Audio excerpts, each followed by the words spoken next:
All right, my friends, welcome to the fourth and final call of the bachelor's curriculum. So, we have learned everything from branding to content to long form slash idea generation slash building kind of a unique and original voice for yourself with the whole process from experiment to process to ideas, all that fun stuff.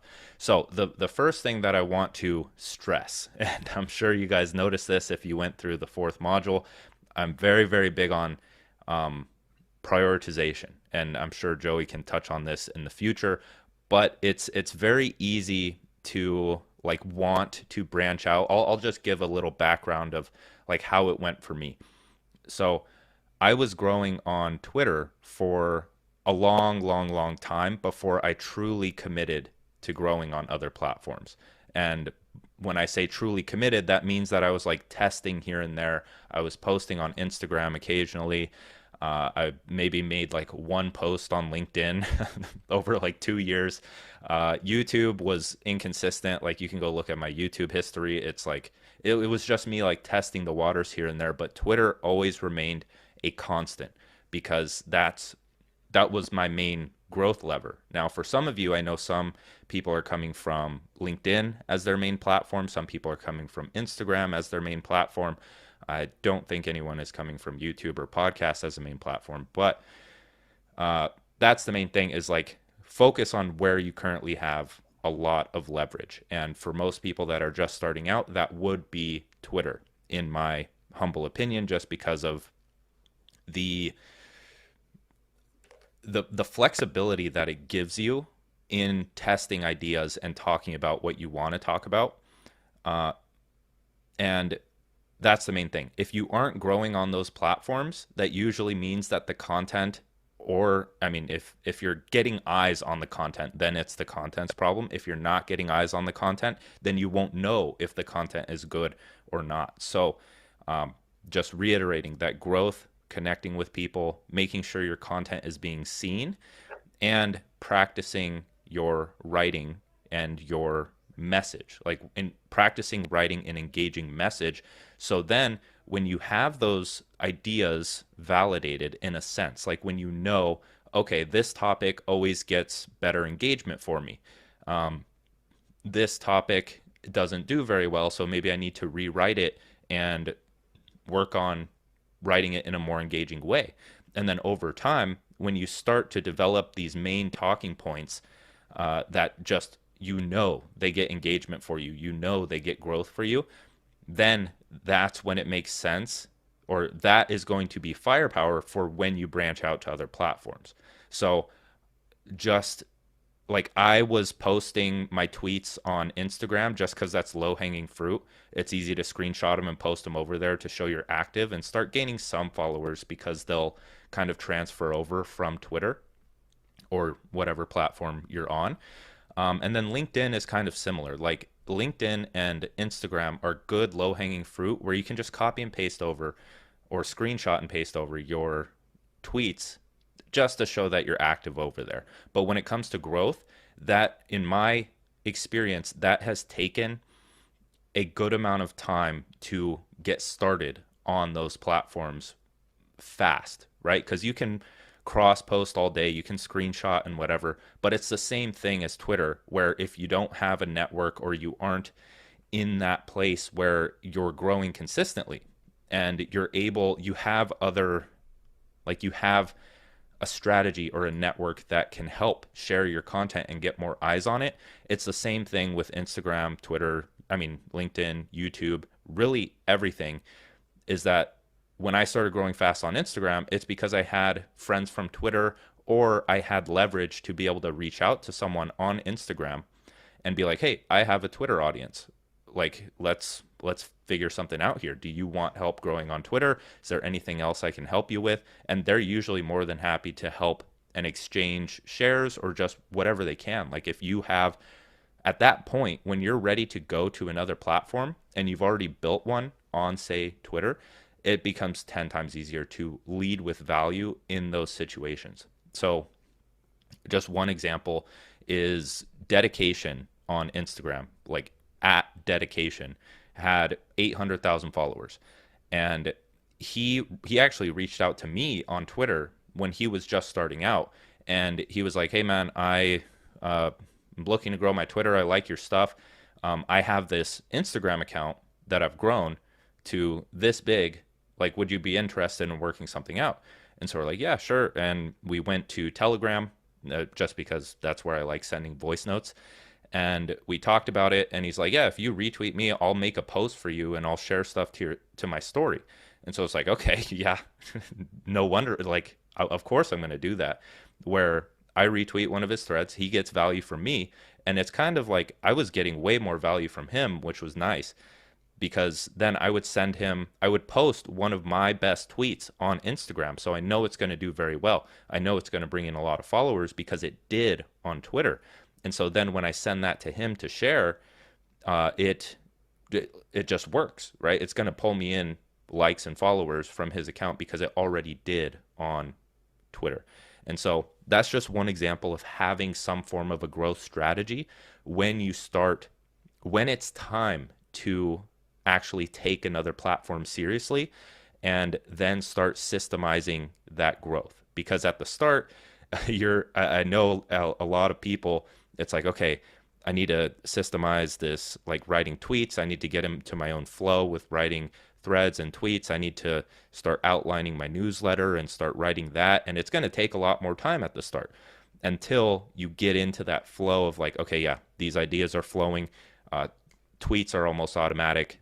Threads are pretty easy to write. Newsletters is a process throughout the week, but it's not taking up too much of my time.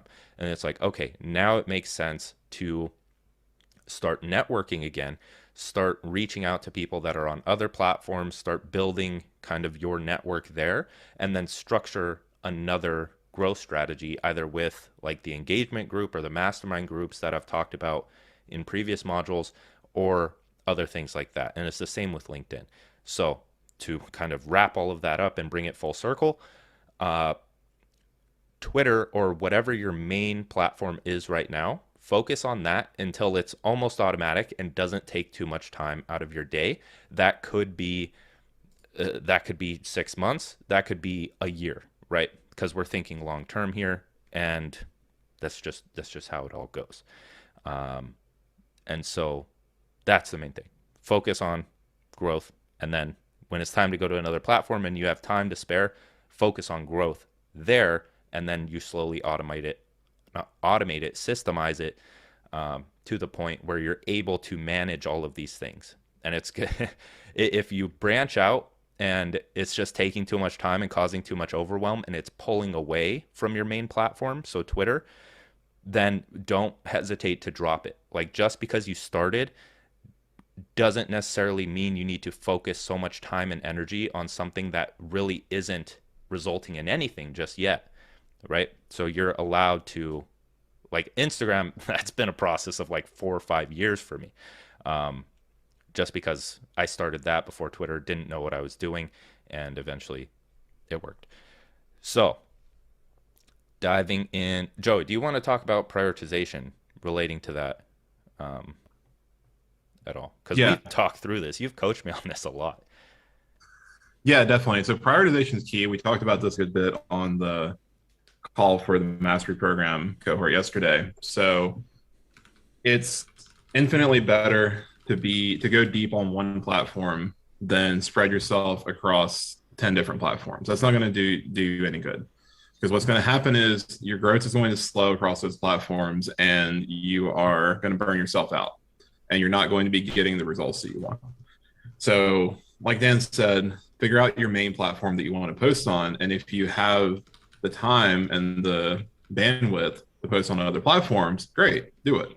But just do it at a pace that's sustainable so you don't burn yourself out. And this is really where schedulers help out because you can batch content and set it up, um, and so on and so forth. But the very fundamental strategy that I always get people to do with prioritization is do a brain dump of all the things that you could do, you have to do, you want to do, whatever. Brain dump as much stuff as you want to, and then pick out 3 to 5 priorities and create a short list based on those and focus on those. And then as you get things done from that short list, you cross them off. Side effect is you'll have more motivation because you'll get a little bit of dopamine from crossing something off. It feels good. But also that narrows your focus down to those things. Then when you finish up that list, go over and pull out a few more things from your long list and get into that cycle. So that really helps you consistently have your biggest priorities clear, but it also helps you keep your focus narrow so you're not feeling this like crushing overwhelm that's so easy to get into with content creation. 100%. Yes. So, okay, reading question. Yes. Okay, getting into the questions. So, from Myra, how long do you suggest to build an audience before thinking about monetization? How do you avoid burnout from content creation? And okay, we'll start with the first one. So, I have a semi unique viewpoint on this because some people they recommend monetizing later, like let's say once you hit 10K followers. But if you have an idea for a product that you are hell bent on getting out, like you're going to create that either way, no matter what the market says, which is kind of iffy in itself. I recommend getting it out. Minimum viable everything. If it fails, it fails. But I started monetizing at around 500 followers, and you have to think of it from like a strategic standpoint, right? So at this point, when I decided to launch the product, that's when I started creating content around that product. I started kind of priming my audience for that because people can become interested in a certain thing if you are good at persuasion and showing the why behind what you do. But that's content strategy. So in terms of monetization, there are multiple ways to uh, have a good product launch or even a service launch when you don't have too many followers. So an example from me is I came in with a web design product from the get-go at like 500 followers. Started talking about web design, the benefits behind it, what it can be used for. And in this case, you have to think a bit more broad because I it can be hit from multiple different angles. Where web design, it's like, okay, you can learn that so you can build your own website. You can learn that so you have a skill under your belt if you ever want to freelance in the future. um, it's also good for digital marketing jobs or other things. It's just a good skill to have. And so I started hitting all of those angles with my content. And um, what I did was I networked, right? This is why I keep saying networking is very important. Your network is your net worth, whatever it may be. So I reached out to I don't want to say his name because I paid him for retweets and I don't really want that associated with him since it's still kind of taboo, which it shouldn't be. But I paid a guy who had around like I think it was actually like 30K followers at the time for retweets because he was selling a web design product. Now, a lot of people think like, oh, competition, but buyers buy again. Think about it. And this is also why I say like self-awareness is very important in this game because buyers buy again. How many courses have you bought on, let's say, Twitter growth? It's probably more than one. How many have you bought on monetization? It's probably more than one. How many have you bought on whatever? It buyers buy again until they really don't have to buy again. So this isn't really me saying sell what's selling, but it's saying sell what is selling, but under your unique perspective and viewpoint and your personal brand, your personality, and why it's important to you. That's your USP, unique selling proposition. And so I was paying him, and I reached out to a web development account because I assumed like they would be interested in freelancing with web design. And he was at like 17K followers at the time, and he didn't feel like his retweets were worth anything. So I didn't pay him. He just offered to do it for me. So again, power in networking. But that's what I did. So my product launch at the start was pretty bad. I didn't really have a strategy for that initial product launch. I just like put it out there. I'm like, hey, here's my new ebook. I wrote tweets around it. I plugged the product under it. And then I would send really almost any tweet, not even the promotion tweets, to those two people.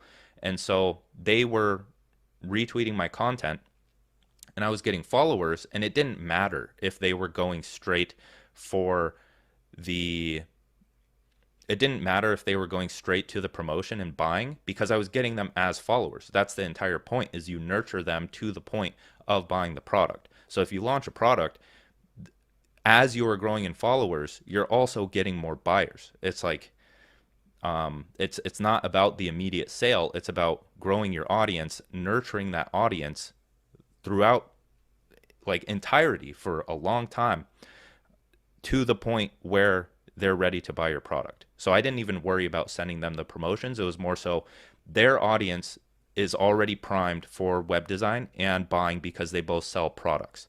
So I purchased retweets from them.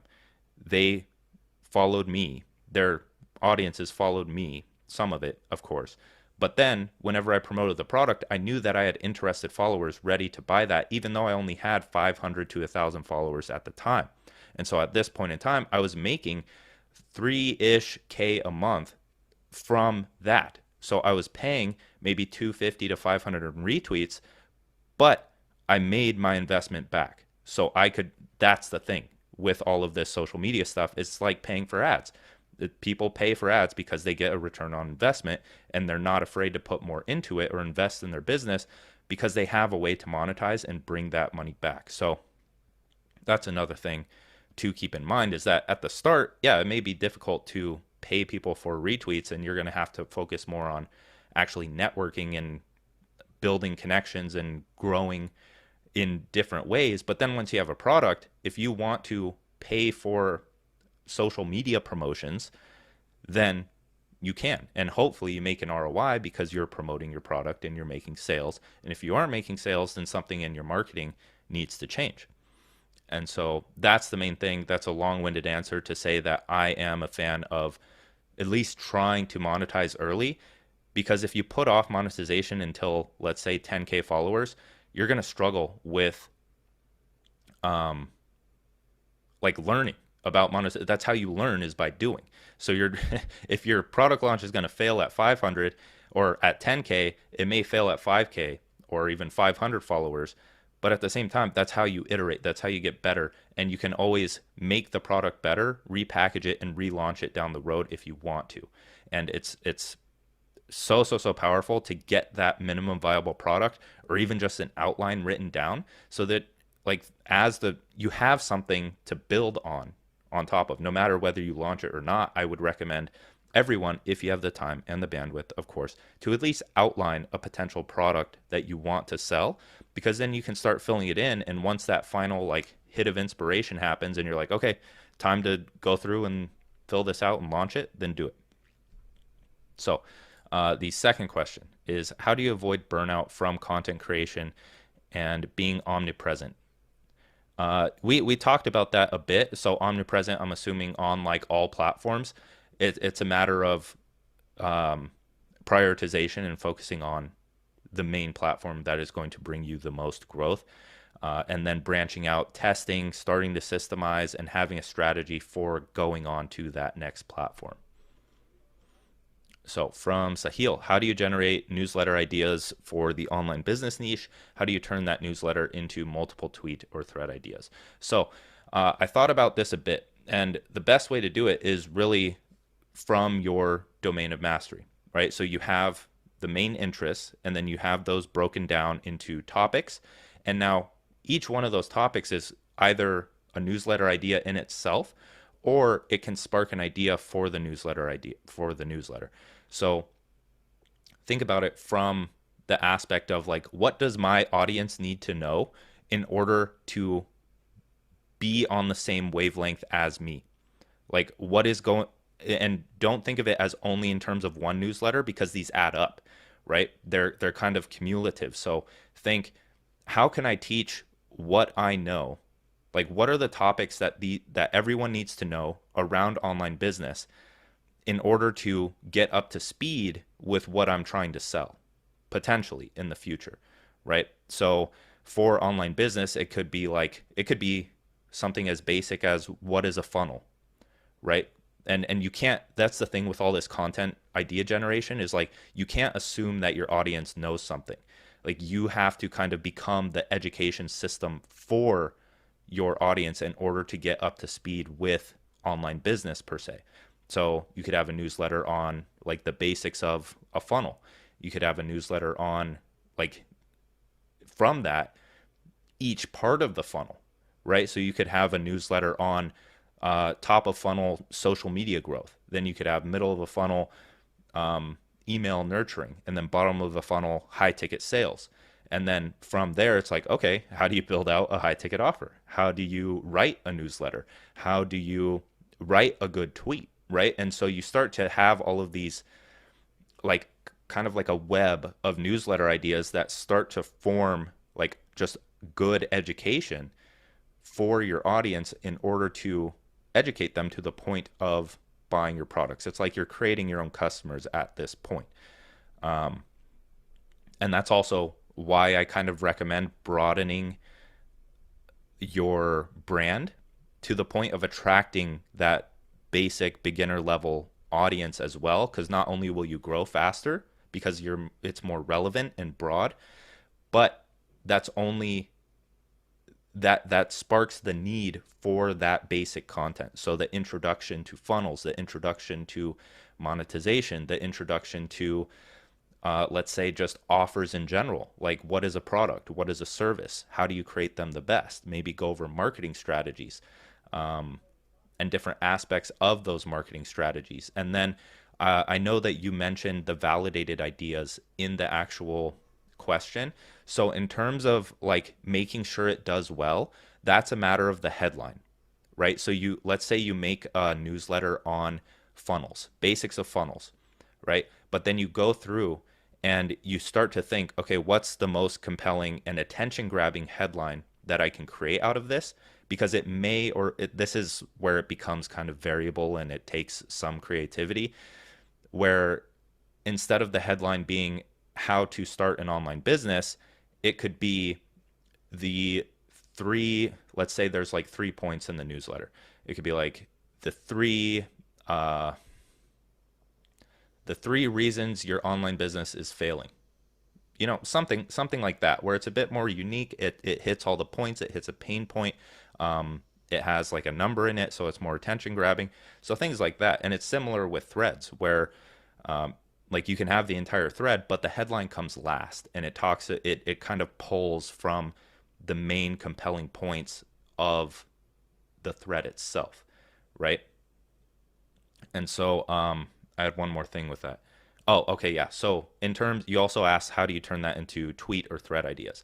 So for tweet ideas, it's kind of like you read through it and you're like, oh yeah, that could be turned into a tweet, and then you kind of just schedule and write it there. That works, and it's kind of the same as all tweet ideas. Um, they don't necessarily need to be like in the same format as the newsletter. You kind of just use the newsletter as idea generation for the tweets. So that way, when the tweets go out, you can plug the newsletter under it and be like, here's more information about online business or something in that case.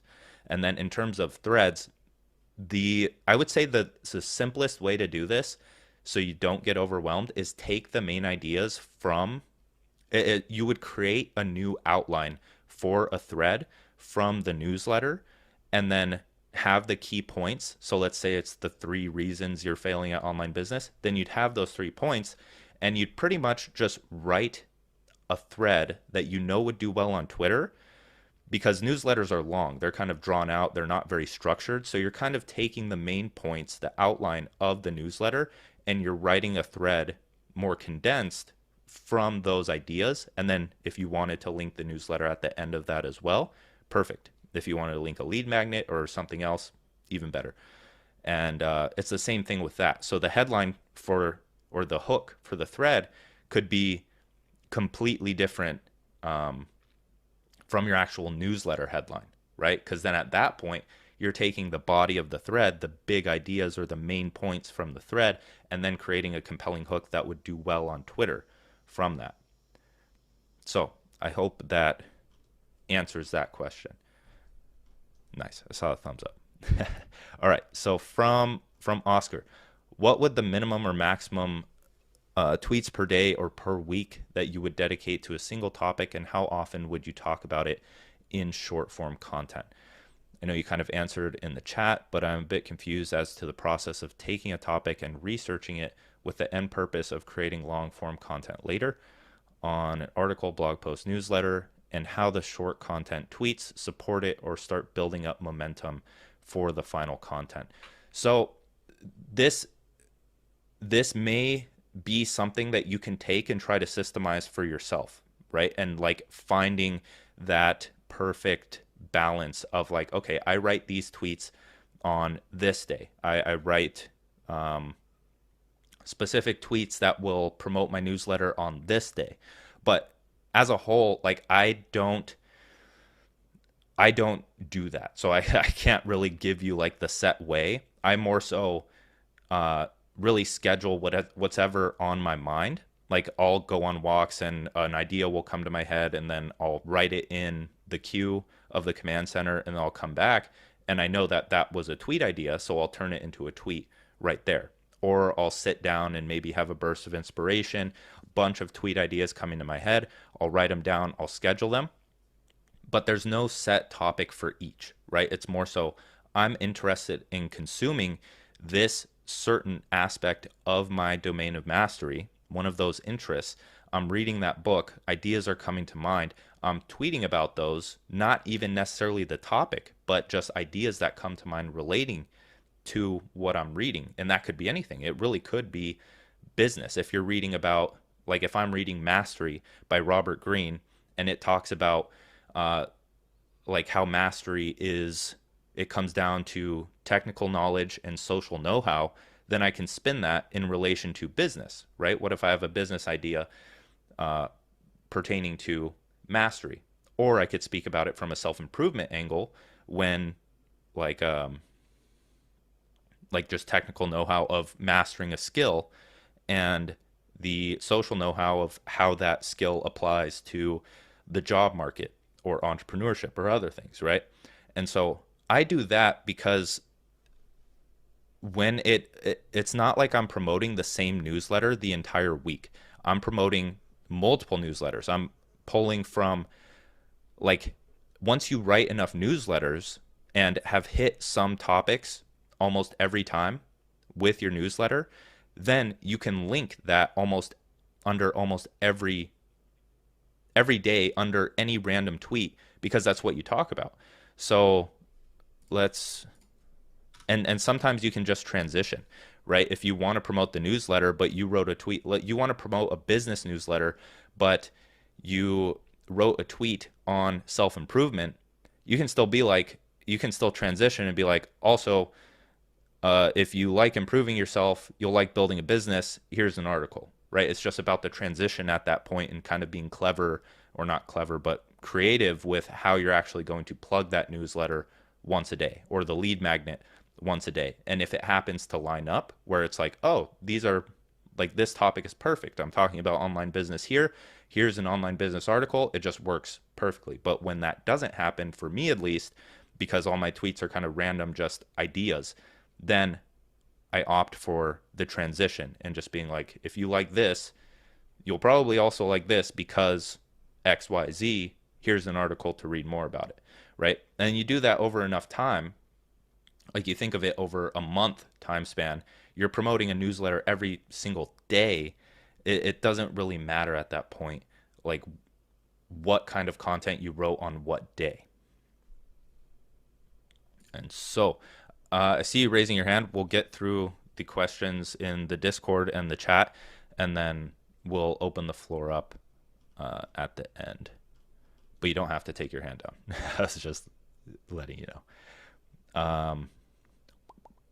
So Oscar, if that answered everything, good. If not, leave something in the chat, and we can get that answered further. So from Skeel, considering my niche in art slash creation and self-improvement, that they're not fully related, would I need to reconsider my approach to for each community? Does it hurt me if I engage in two fronts Would it mean I also have to be more strategic with who I connect with? No, definitely not. So art and creation, they're related. They are very related. Art, but you have to make them related, right? This is where your content and your newsletters come into play, is you're showing the reason as to how they're connected. Like, how does art play a role in your self improvement? It could be for mental health. It could be for just developing your creative skills because that's lacking in like the corporate structure. I don't know. You could paint an argument around that and link them, and that's where like you it really comes into place, where like that's how you stand out, right? That's exactly how you stand out, is you bridge the gap between art and self-improvement and how they relate and why people need to bring art into their lives as self-improvers, or how art people need to bring self-improvement into their lives to make art better. That's kind of where things come into play, right? And so then at that point, it doesn't matter if you're engaging with the art community or the self-improvement community, because you're showing them both like how those interests can help their lives like it's helped your life, right? And that's why we write, is to kind of discover the or create your own arguments as to why, and your philosophies and theories as to why self-improvement is important to art and art is important to self-improvement. And if you even threw in business, it's like, okay, how is art good for business? How is business good for art? You know? So I think that helps. And there was a final sentence there. It feels weird in a way because I feel stretching into two of these communities and not really building leverage and authority in both. That's where the newsletter comes into play again, or even and the threads that stem from that, using what we mentioned earlier, because like let's say it's the same thing. If you write an article on um, let's just say how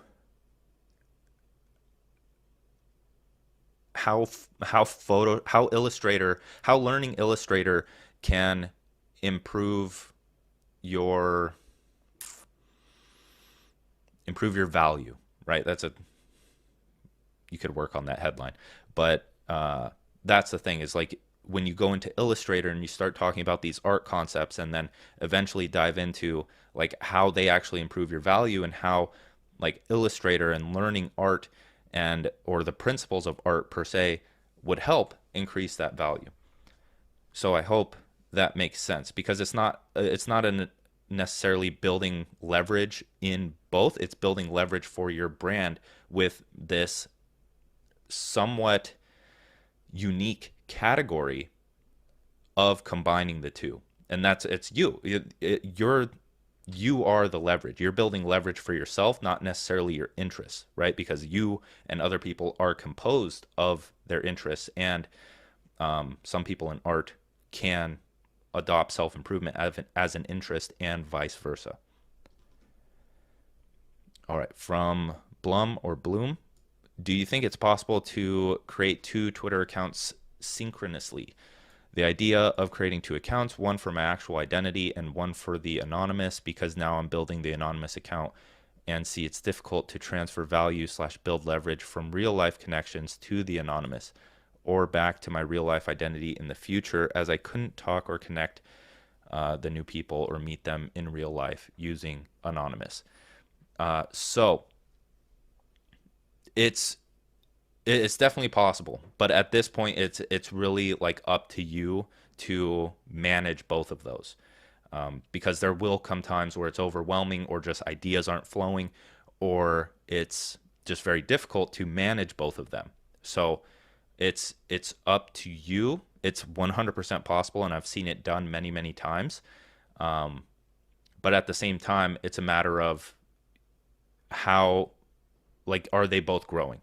Are they both growing, and do you have the energy, the time, and the resources to reach out and connect with people on at least one, to focus growth there, and then the other one kind of follows along, because you can just retweet it and it grows as you grow, right?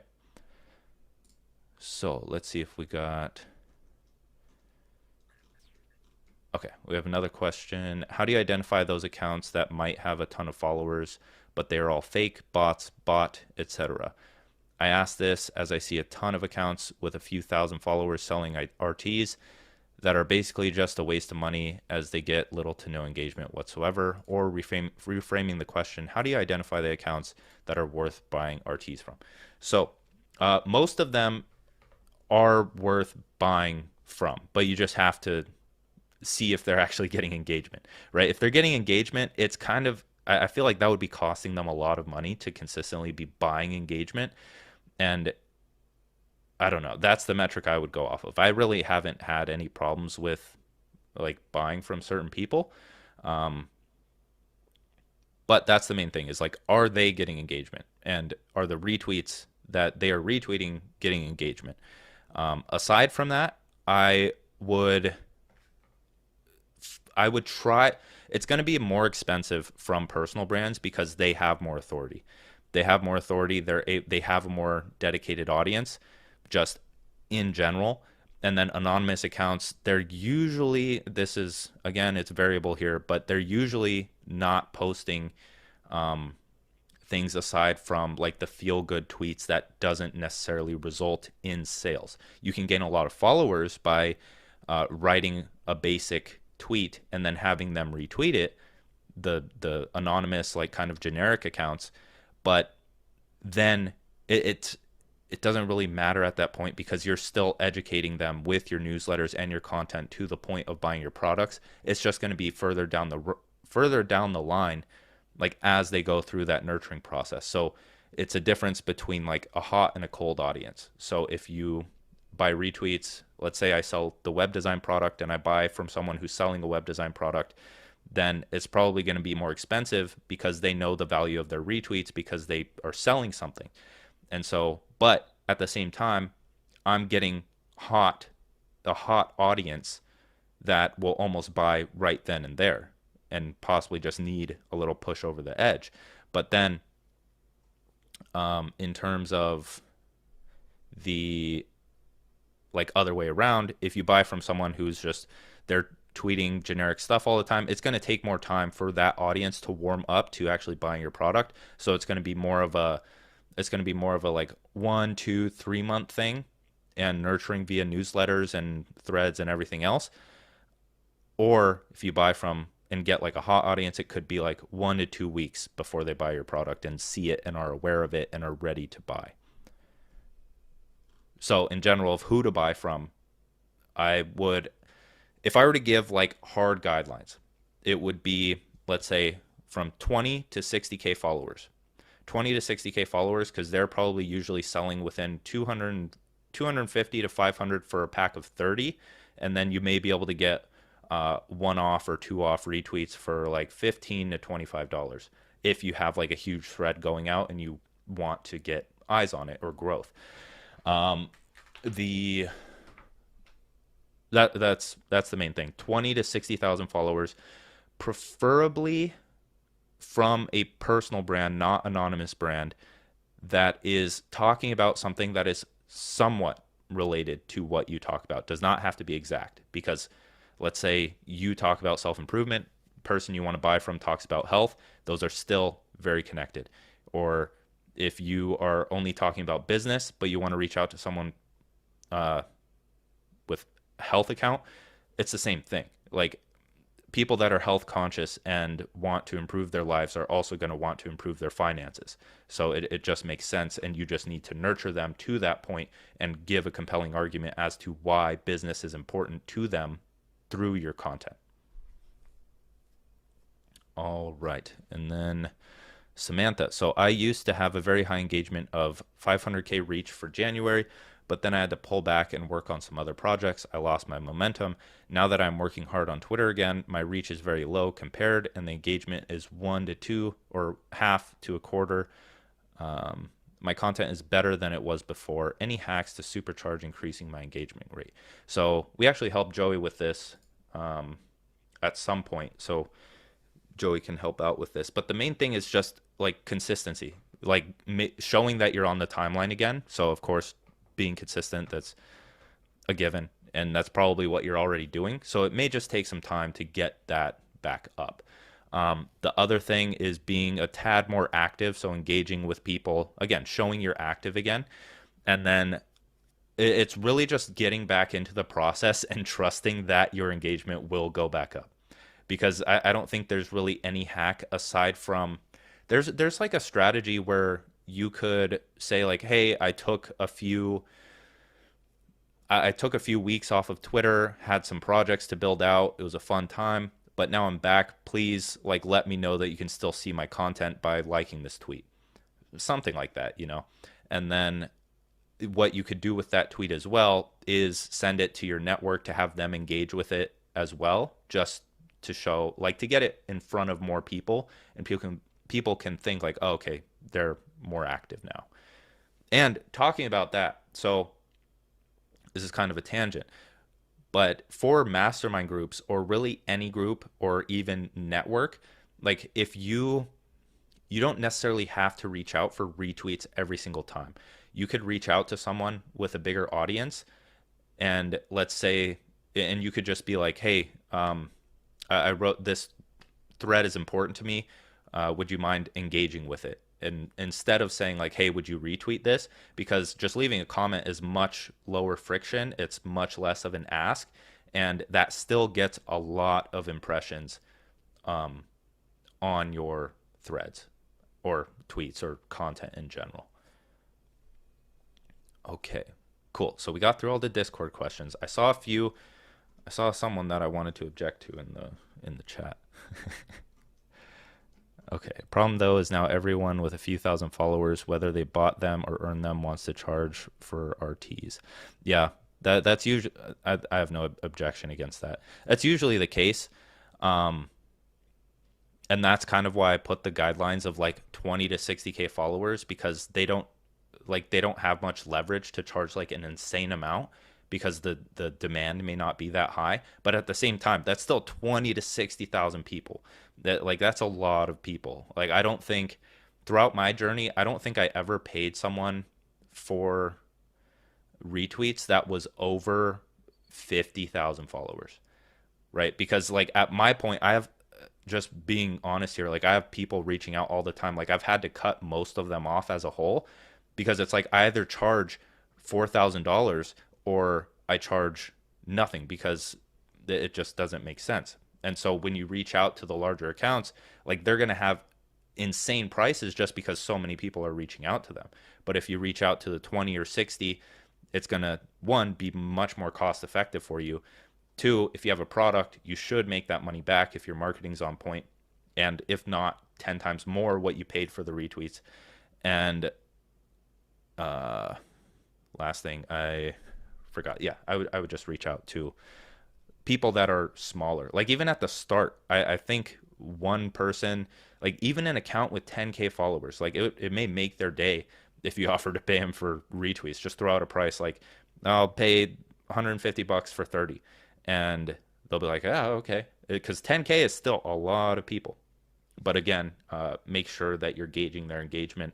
But even then, I've noticed that I've seen this happen a few times where even if their engagement isn't good, their retweets will still show to their audience. And it might just be because their content sucks. If your content is good and you know it will get engagement, and they don't see the value in their retweets because they aren't getting much engagement, you may be able to get it for a better price. And then you can, uh, like, since you have good content, it'll work that much better.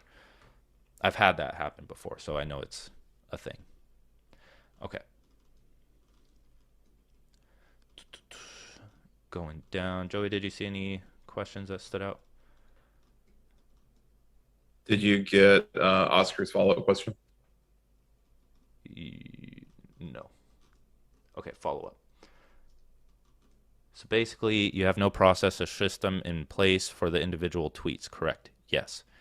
Aside from just like writing them, right? Because Twitter is, this is why I love Twitter so much, is because like on LinkedIn or Instagram, like you can post like once a day and you're good. Maybe you can post more on LinkedIn. I just post once a day and it works fine. But with Twitter, it's like you aren't limited. Like 2 to 3 tweets a day is kind of the baseline. of what you should be posting when you're growing. But you could like you can go scorched earth. I'm pretty sure Dan Go posts like 10 to 15 a day. He just lets them rip, right? And that's the thing, because then it's like idea testing. Tweets have such a short lifespan that you can post one tweet on one day and you can rewrite it and post it the next day just to see if it does better. It's more so a testing ground for ideas and growing. And then when it comes time to promote something, then you can start talking about it more and just be intentional with the content you're creating. You could, let's say you want to promote a product. It's like, okay, let's schedule out 2 to 3 threads. Let's write 10 tweets that I can schedule throughout the week. And then everything else, it's just like from the hip, like you're shooting out whatever content you want to shoot out. Uh, so in terms of that, I think of Twitter a bit differently. It's like any idea I have, I almost immediately go to the queue in Notion and write that down, or I already have the idea for the tweet in mind, and I'll go straight to Tweet Hunter on my phone and just write it out in there, schedule it, and then I can come back the day before or at some point. I usually go through all of my scheduled tweets and just make sure that they look good. And if I have a better way of writing them, then I'll write them then. Um, I had one more thing. Oh, okay. So on your phone, on either for Tweet Hunter or Hype Fury or really anything, you can set a shortcut in Safari or Chrome where I'll find an article and put it in the actual Discord, but you can save a website to your home screen as an app. So I have like Tweet Hunter as like Tweet Hunter is right here on my phone. And so when I need to schedule a tweet, I just go to Tweet Hunter, write it, schedule it, it's done. And yeah, but I can post an article because that may be different from like browsers and like Android or iPhone. And so going more off of that question, so writing individual tweets, yes. Other than when trying to promote a new product or service or trying to establish authority on one specific topic. Yes, exactly. And if you are doing neither at the moment, then you just tweet whatever you feel inspired to tweet, correct? Yes. And with regards to and again, this is all my way of doing it. Like if you find a process, I'm very, very, very big on self-experimentation, and I've intentionally left some things out of the curriculum simply because like if you learn how to structure this on your own, and let's say you want to go into social media or like start consulting with social media or something else, and you've created your own process for content creation, that's an incredible product that will almost sell immediately. If you can create your own process or system of content creation while kind of using the fundamentals or understanding tweet writing or thread writing or other things, you create your own system for doing that. You can package that up and sell it as your own because it is your own and you came up with it on your own. And I'm just not I'm a structured guy, but it's more so like I have structure so I can maintain creativity, which is kind of contradictory. So it's like I have the focused work in the mornings where I write first thing, whether it be newsletter or maybe tweets if I'm falling behind. It's more so like soft time blocks for just writing, not even the newsletter specifically, but everything, writing for the first hour.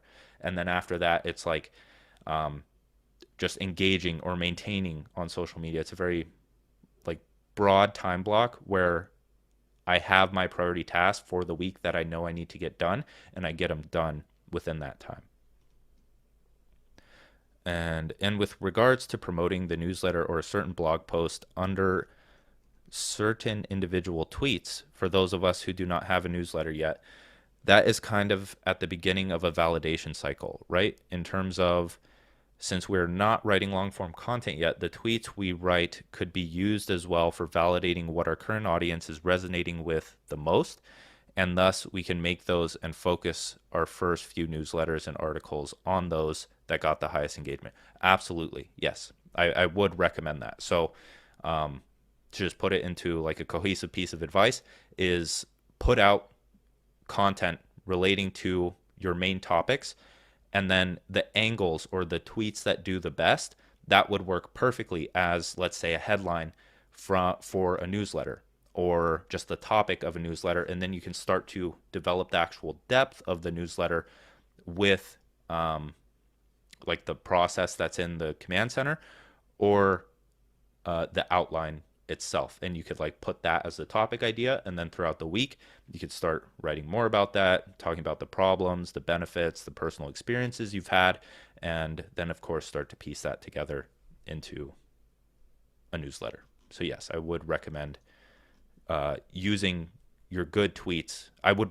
okay, taking this a bit further, your good tweets, the ones that just do well every time. You know, like for me, it's 4 hours of focus work a day will change your life or something like that. Then it's like today, quite literally today, I wrote that how to master your focus newsletter because like I want to develop more depth and meaning. I want to make focus mine.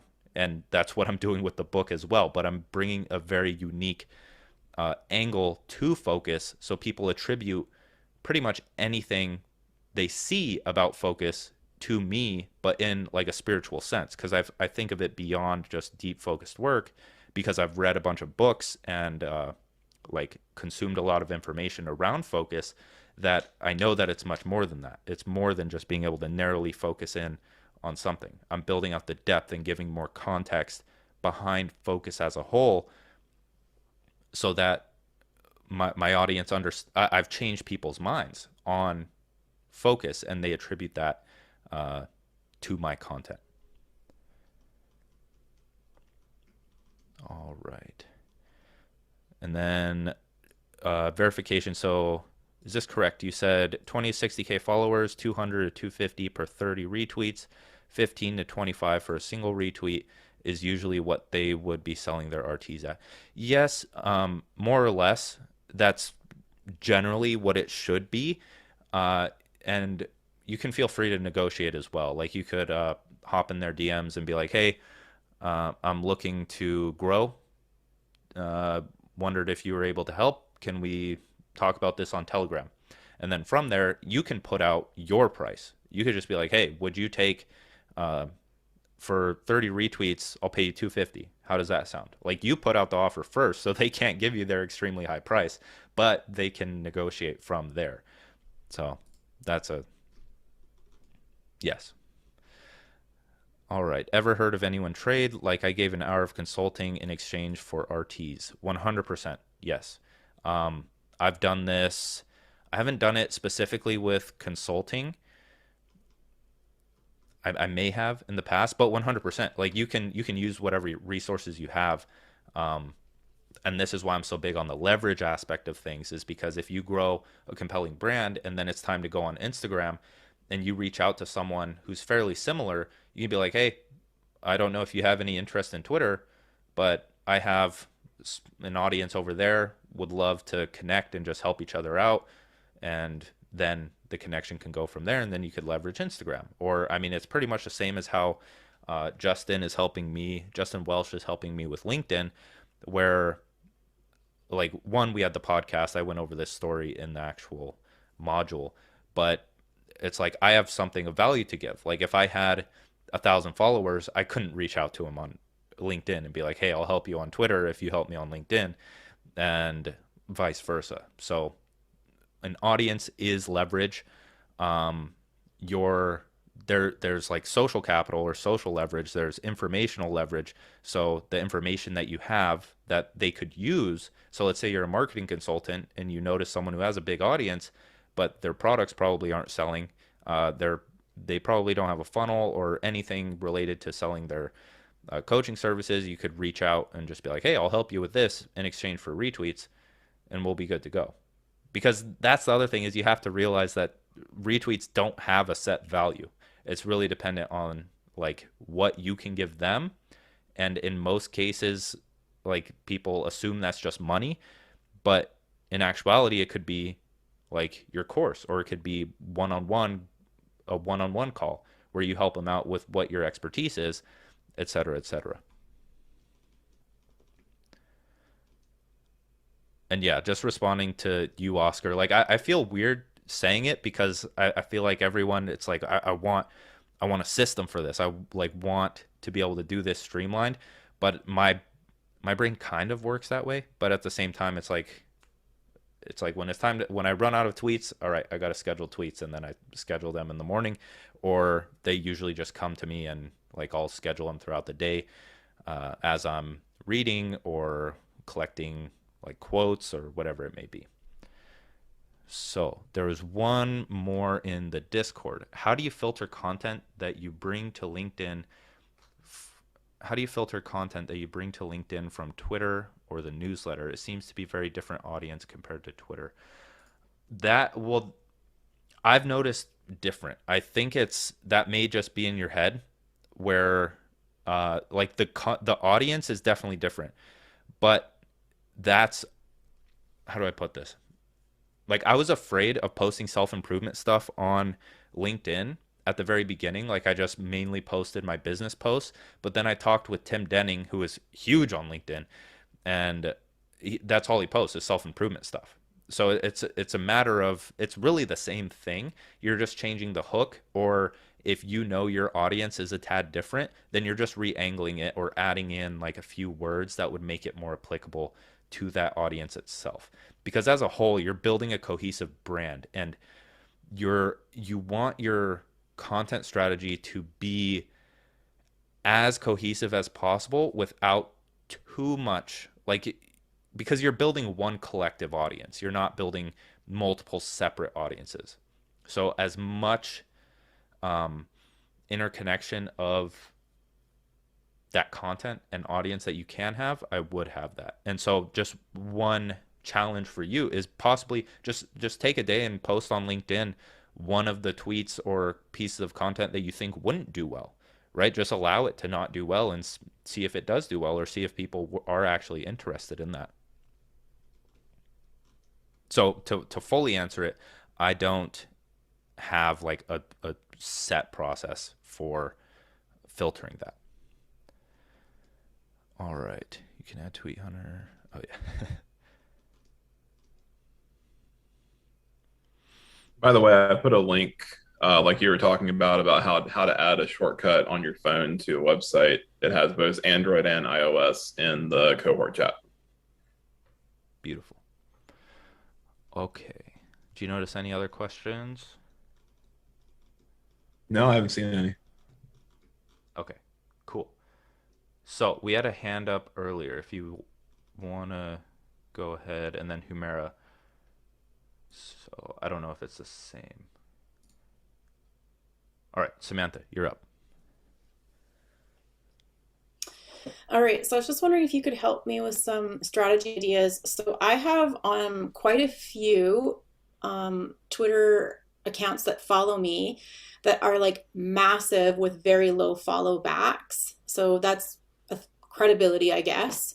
And so I'm just not sure how like a strategy, like I'm like how to use that how to use that. So obviously, like I've met them either, through Twitter Spaces or through DMs, and then they follow me back. And like some of them, like like one lady's a million followers, and she only follows like 1,200 people back. And if I invite her into a Twitter space, she'll come. So like, but I don't know how to, yeah, I don't know how to like use that without being like, hey, I know you follow me back and you have a crazy number of followers, and I'd like to use that to my advantage. Because that's like so not cool. But at the same time, like I think I sent that to you in the DM when I was asking for a favor. I'm like, this is who I am, and like these people follow me, and then you're like, oh, okay, this person has credibility, so I was able to use their names as credibility, but that's okay in a DM. Do you have any ideas about how I could use that, or like maybe like send them threads? I just don't want to be super cheesy and send them a thread and be like, hey, I could do that once in a while. Can you comment on it? But like I'm pretty decent friends with like with Clint Murphy, and so I know he would do something if I asked him to. I just don't want to do it often. And how would a person do that, I guess? 100%. Something that Dicky has been doing, he does this so well. I feel like he has like a recurring task in like one of his productivity dashboards or something, just a recurring task where he has a list of people that he takes the time to find something that is relevant to what they talk about, and just be like, hey, I was watching this YouTube video, I thought you'd like it. And then he does that like once a week on like clockwork, right? Because then at that point, even if they don't respond, it's like, okay, yeah, this she's like very kind, she's thinking of me, law of reciprocity starts to come into play. So then when you write that thread or that newsletter, you send it to them and be like, hey, um, we've talked about this a good amount, but this is like you inspired this. And then you could just leave it at that, or you could be like, would appreciate some love on it. Like that's usually the lingo that I've seen a lot of people use is I'd appreciate some love on it, which is Okay. it works, I guess. Because it's like I'm not directly asking you for something, but you know the deal. Like you know what to do, just do it. So that's So one way. is it bad form to ever mention it like on Twitter, or would a strategy be maybe to create a thread with those accounts and to say something super nice and put them in one thread because they already follow me, Mhm. so they're more likely to retweet it? Like, would that be just a good strategy as well? Yeah, I mean, you could hit from all angles at that point. Where if you're sending them a resource every now and then, just be like, "Hey, checking up, saw this, thought of you," and then at the bottom of the thread, or even throughout it, you could do the whole like follow this person. They talk about this a lot, or you could have like a list at the bottom where it's like, if you want to learn more about content creation, self improvement, business, here's my favorite accounts. And then since you have those there, then you have that leverage where you can send them the thread and you can be like, Yeah. hey, just wrote this up. I appreciate all of your content. Hopefully, this brings you some followers. And then they'll be like, oh, okay. And then they retweet That's it good. because they know it'll bring them more followers, like the more Right. traction the thread actually gets. One time I did a thread like how to lose a I think it's like 150 followers in one day or something. It was kind of cheeky. And it was like, go and talk about, I don't know, I did something completely opposite of what the person talks about. And that seemed to go really well. People like the sense of humor of it. Yeah, So, okay. a little pattern interrupt. Yeah, it was definitely. I have to go pull it back. Maybe I should dust it off and redo it. Nice. Yeah, definitely. Thanks. No problem. Sweet. All right. Oscar, I believe it was you. You had your hand up. Did we already get everything answered? Thanks. Yeah, I mean, it was just basically about that. I was just fearing that I was missing something, the lessons or the videos. Um, but as I said, like I've had some insomnia lately, so I'm not 100% there. So I was just like, and I was rewatching them and reading everything, and I'm like, I'm just not. But okay, so it was just yeah. The second part was the most important one since we still are not doing some of us long form content. It's instead of promoting it, we're using the individual ones to validate the ideas for our current audience, right? And then trying to leverage that into long form content. Yeah. Yeah, my favorite saying, I guess, is like make a lot of noise and laser in on signal or throw shit at a wall and see what sticks. So it's like really like at the very beginning or even throughout all of it, it's like you're kind of talking about what you want to talk about and you know that it's a good interest area because you're interested in it, like very interested in it. Um, and then depending on what gets the most engagement, you can start to kind of like study why it got engagement because it may not be the topic. It may be how it was written. It may be like the specific benefits. It may be the structure of the actual tweet that made it get more engagement. And then over time, once you start to kind of see like, oh, okay, I'm in full control over how much engagement most of my tweets get, but then like a certain one like shoots out of the like a certain one goes viral or gets way more engagement than you normally do, then it's like, okay, yeah, saving that for later so I can repurpose the heck out of it and create a newsletter and this, that, and the other and start like taking that over because since it's such a resonant idea with your audience, like you want to write that newsletter about it because then it's going to solidify it in their heads where it's like, yes, Oscar is the guy to go to for this topic. And then that can slowly build.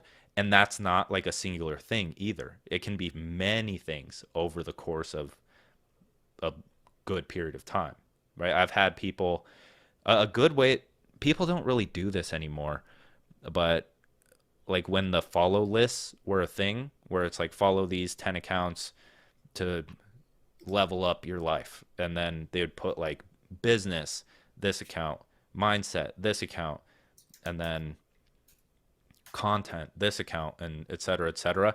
Then you can kind of start to see like where people lump you in, like what people think of you. Uh, yeah, follow Friday. That's what it was. Yeah. Uh, but those don't really happen too much anymore. So you just have to be very perceptive of like how people respond to the topics and style of content that you're creating. And in the future, like as you have more of those ideas out there, you'll start to see people tag you in certain things relating to a specific topic. Like I've had, this is why I'm kind of starting to go more into, like I've been pivoting my entire time here, where I'm starting to, I want to start establishing authority in writing, even though like Dicky and other people kind of have it cornered. I'm still going to take it over. It'll be fun. But I've had people attribute um, like clear thinking to me from like the YouTube videos. And so it's like, okay, there's something there. I've had that many times happen. And so maybe it's like, okay, I need to create something around clear thinking of all things. But to me, that's writing. So that's what you have to be perceptive of, like what people actually want. It may not be the clear thinking, because it's not, I don't focus on clear thinking at all. It's like what led to the clear thinking. That's writing and producing content and all of this other stuff, but I can use the clear thinking angle. And I mean, this is a question for both you and Joey, because you guys have like tens of thousands and you have like 100,000, right, Dan? Yeah.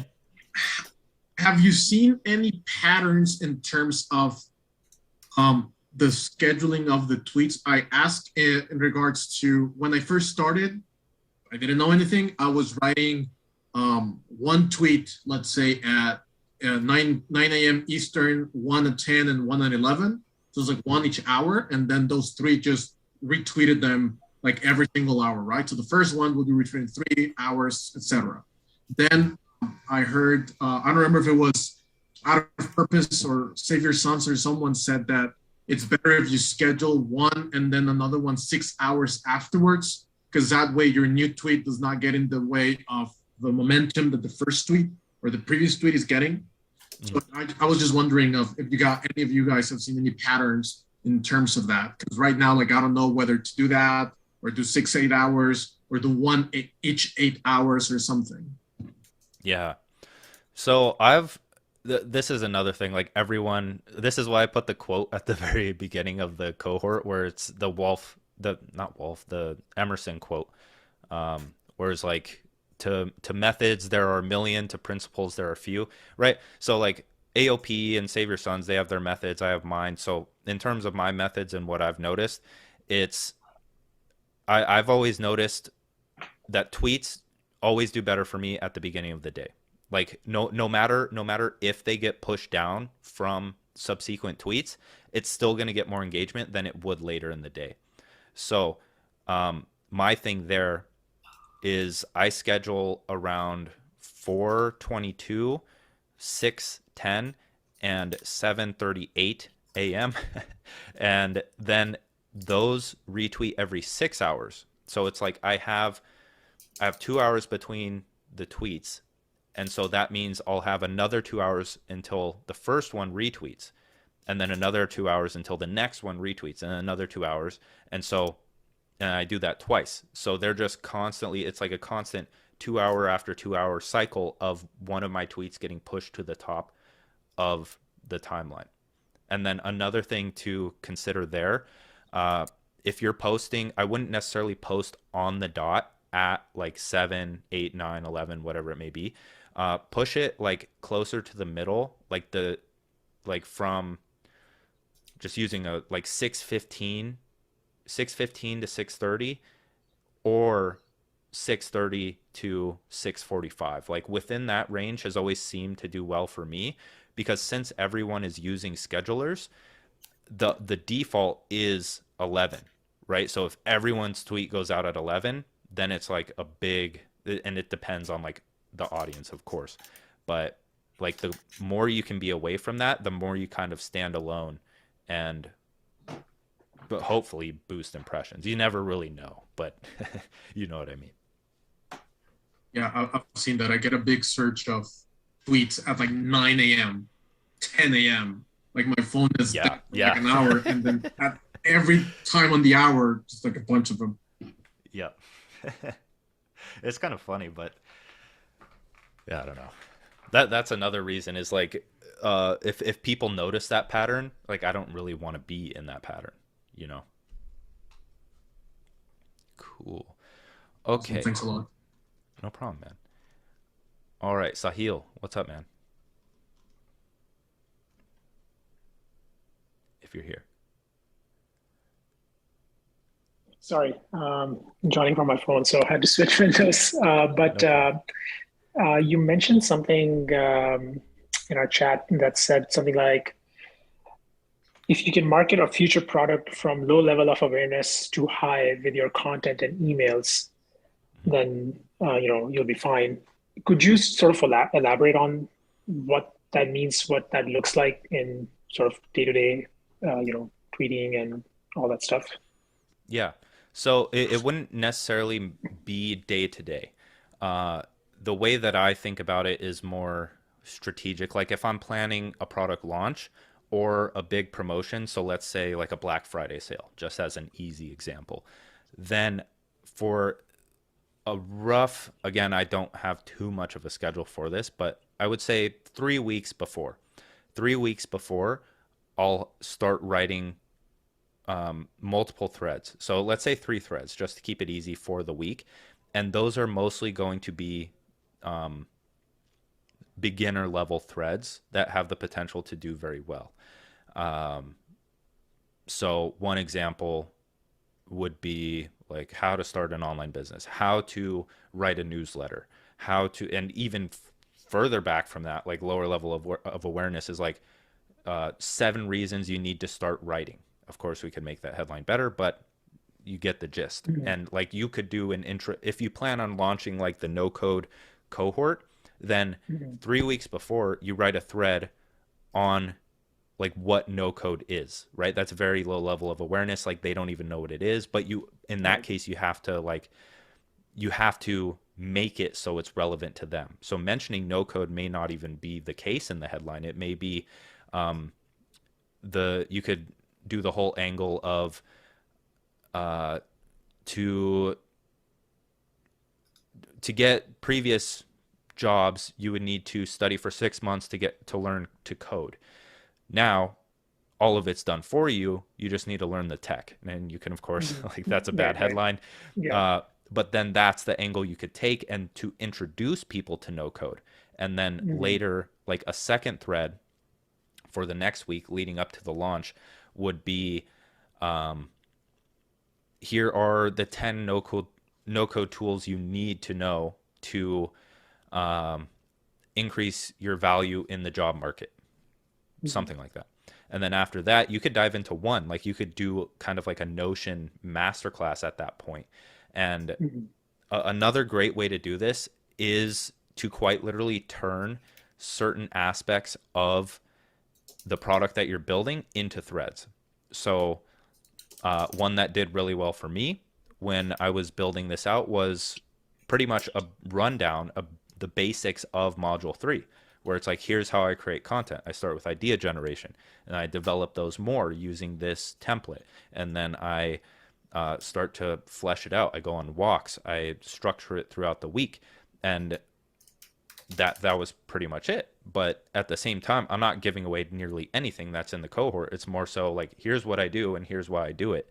But then in the cohort, it's like, here's the rest of it. Here's like an entire module on all of this to go through the exact process, right? Mhm. So that's another thing is like you can use the threads or the newsletters or whatever you're doing leading up to launch as like a way to write out write out like a summary in a sense of the modules or the product itself.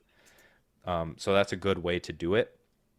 And then overall, as a whole, you would want to turn those into newsletters so that you're able to plug them repeatedly over time. So from like a day-to-day lens, it's more so you're plugging previous newsletters that will get people up to speed for those things, and then over time it you just like that audience gets nurtured. Another way that we talk about in the master's curriculum, but it's building out a automation for that. So you have a lead magnet, which is very basic, beginner level. A lot of people will download it. You'll get a lot of email subscribers from that. And then through like a welcome sequence is meant to raise them up those levels of awareness. So then you could even build this out after the product where you have those threads that were leading up to it, and then you could just expand on those threads into a 4 to 5 email sequence that will get them up to speed. And so then at that point, you really focus on building your newsletter, building the lead magnet, and then those the people going through the email sequences are somewhat automatically nurtured until they get to the point of being pitched your product, and then they buy because you've raised them up those levels of awareness. Got it. Okay, that makes a lot of sense, because if someone has just joined your journey and if you've already talked about some of the basic things, they get to start from zero through the newsletter sequence that they will start receiving as soon as they have taken something, downloaded something, or whatever they exchange their email for.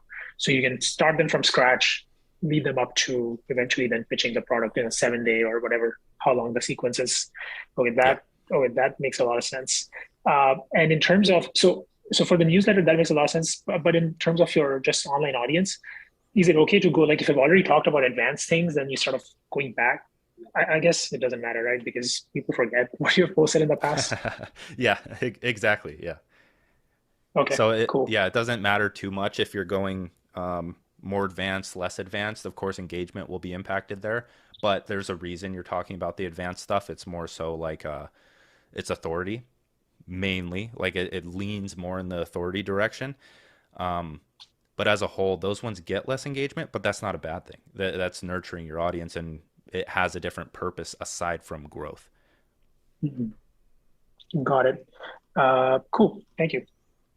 No problem. All right. And then, okay, we got that. Samantha, you got another one for us? Yeah, I was just wondering with Sahil's thread, he used GIFs or GIFs, depending on where you live. He used those in his threads, which was pretty clever. And I'm just wondering what your thoughts would be to use a video, if he would use video clips instead. Because like with video, you can actually see how many people have viewed it. With a GIF, you can't. And so like for me, when I saw it, I was like, oh, I wonder if there would have been more interaction. It's more fun because you can kind of see that count go with the videos, and you feel like you're part of a count when you see the video plays go up. So do you think that would have increased his engagement or not? Like, so that's one question. And two, if he used videos, could he not turn that very easily into a TikTok or into a carousel on LinkedIn or anything, just because of the way he did it? So like, here's your command, here's the little video. Yeah. In terms of the video, I'm not sure. Yeah, just to add, I think videos don't play automatically. You have to hit the button, whereas GIFs do, is what my understanding is. That's okay. I was wondering about that. Yeah. That makes sense. Yeah, I honestly don't know. It may be something to test. I would try it out in one of the one of the threads. But yeah, that would make it very easy to clip into TikTok. Or you could even do a thread with like every other one a GIF and every other one a video, just so that it's not, because they're going out at the same time and it's the same thread and about the same spot, to see which ones do better. I'm just curious. Anyway. Yeah. Yeah. All right. No problem. Okay. Any last questions before we call it a day?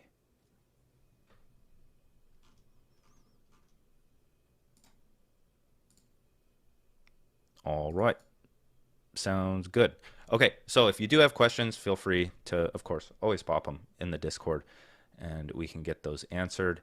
But yes, for those that are in the masters, we'll see you in the masters. For those that are in the bachelors, we're still in the Discord for, it's going to be around